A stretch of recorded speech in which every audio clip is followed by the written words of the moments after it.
Yeah, now let's talk about FPO because one thing, NPO, crazy finish, got all the recognition.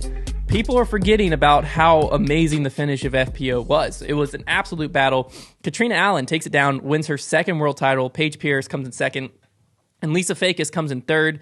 The final scores, I don't think capitalize on how crazy this round was. So Kat and Paige starting the round off.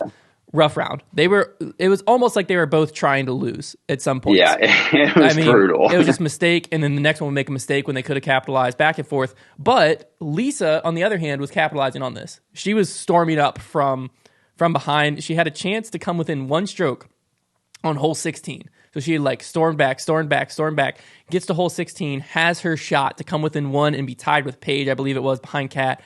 And then Paige Pierce does what Paige Pierce is known to do, which is hits this super clutch putt from a 60 or 70 foot drop zone to save her par seconds before Lisa is supposed to go up and putt for her birdie. And it rattled Lisa.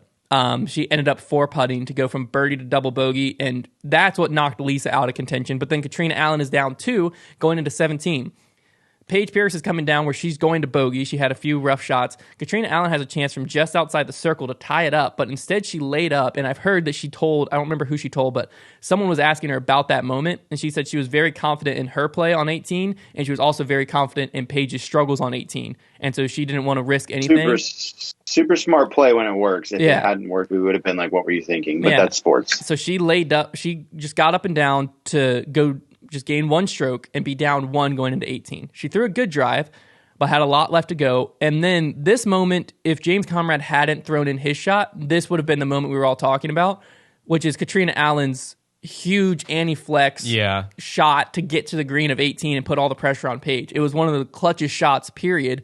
It just didn't go in the basket. Mm-hmm. And so that's why I think we're not talking about this more, which it really is a shame because Katrina Allen's shot just got completely overshadowed, and I felt like 4 hours later, everyone forgot it had happened because of what happened in MPO. Yeah. I don't really know if there's necessarily a solution to this. James is such a jerk, man. It was kind of a jerk move by James. It was a jerk move by James. But I don't know if there's really a solution to this, but I just felt I felt bad for Katrina because I felt like she didn't get the recognition she deserved because of how great the moment was in MPO, that people just forgot about this moment in FPO. I mean, had Kat done the same thing, it would have been the same scenario. It's just that's just how it is. Exactly. People would have forgot about the MPO finish if this is how FPO went down. Reactions were very similar though. On the field, people were people were lost super their mind. excited. Well, because people didn't lose their mind as much because she didn't put it in, but the shot was insane, and it stayed. It was touching the OB line too. It was the perfect spot. Yeah, but all of our heads, she had to make that putt, which was a 30-footer, and Katrina Allen's putt was not the best in this World Championship. Yeah, it was very streaky. So Paige just has to get up and down for par to force Kat to make a 30-footer to go into the playoff. Ends up doing a very un-Paige-like thing. I don't really know what happened here, but she threw her upshot. Yeah, she threw her upshot OB and is left having to make a 100-foot or something throw in if she wants to save the bogey. Ends up double bogeying, which allows Kat to lay up and tap out with tears in her eyes, literally just crying as a 2-time world champion. Wow. What a moment. It was great to see Kat get the win, and she did have to throw a really good shot on 18. But I was a little disappointed with the FPO finish just because I felt like it was just each of them trying to give it to each other and nobody really going out and taking it. Now, Katrina's play on 18, was satisfactory, but it was more than satisfactory. I think Katrina took it on 18, but Paige gave it to her. She got bailed out though. Yeah, she got bailed out because she was staring down a 30-footer for the win, which had she made that would have been awesome. But Paige completely bailed her out by missing her simple upshot. And I really wanted to see Kat have to make that putt. They both got bailed out a little bit by Lisa, having the blow up on 16. I just wanted to see, I wanted to see it end a little bit differently. But with that being said, Kat played 18 really well. She did what she had to do. It's not her fault she only had to lay up. Yeah. And I was happy to see her get a world title. That'd be great for her career.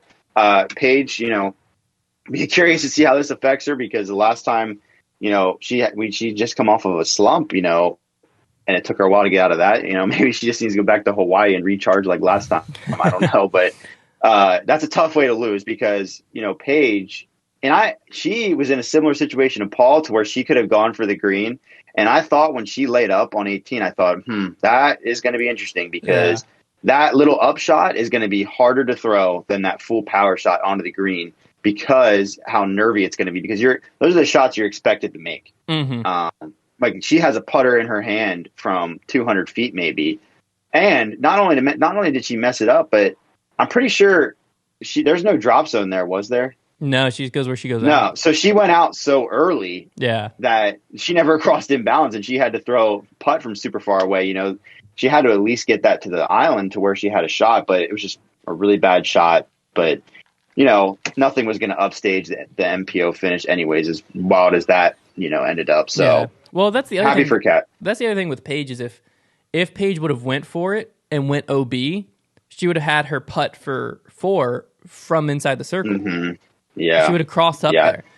I think she should have gone for it. On the MPO side, I fully agree with Paul's decision. And if I put, I personally, if I was in Paul's shoes 1,000 times, I lay it up 1,000 times and I probably win 999 of them. You know what I mean? Yeah. In Paige's shoes, I go for it every time. I don't remember exactly where she had to lay up from, but even if it was farther back, like she was in solid position. Yeah, because it's tough. Like you're saying, Kat had made the shot. You're laying up. I have to get up and down. Whereas if you just blast it and it sticks inside the circle, you have the easy putt for the win. If it goes a little bit long, then you still have a putt for the win. Like you're still in this. In your inside the circle. You gotta make Kat have to make that putt because that's literally her weakest part of her game. She's in the biggest tester range there is. It's all the pressure. Like Kat would have had a very difficult putt to make. Yeah. You can't have her laying up for the win if you're Paige. You got to make her try that putt. Yeah, absolutely. And one thing, too, is the whole time it was coming down the stretch, it was getting very close. Everyone in the chat, and I literally mean everyone, this is all the chat on the live coverage was talking about, I had to mute it because I was getting just so annoyed with reading it over and over, was how Paige had missed the Mando the round before and ended up playing her live without the penalty stroke. So if you didn't see this, basically it was hole 10 at Mulligan's. Paige threw. On the coverage, it was pretty clear as day. It went over the Mando. So she missed the triple Mando. She didn't see it, or, she just didn't know she missed the Mando. She asked her card. Her card mates say, I don't know. Lisa Fakis seemed kind of upset by it. We talked about it some, I think, last week. Mm-hmm. Fortunately, though, because last week we were saying, like, we hope that it comes where this doesn't affect the results. Yeah. We said either Paige wins by enough or Paige loses to where this moment doesn't have to be talked about. Only reason I'm bringing it up, it didn't affect the results. So, it's not really a storyline anymore. But I wanted to bring it up because Paige made a statement about it on her Instagram. At the end of her long Worlds post, congratulating Katrina Allen. It was a great post. Both Paige and Paul lost with a lot of class. And their posts about the other players. I really liked his post.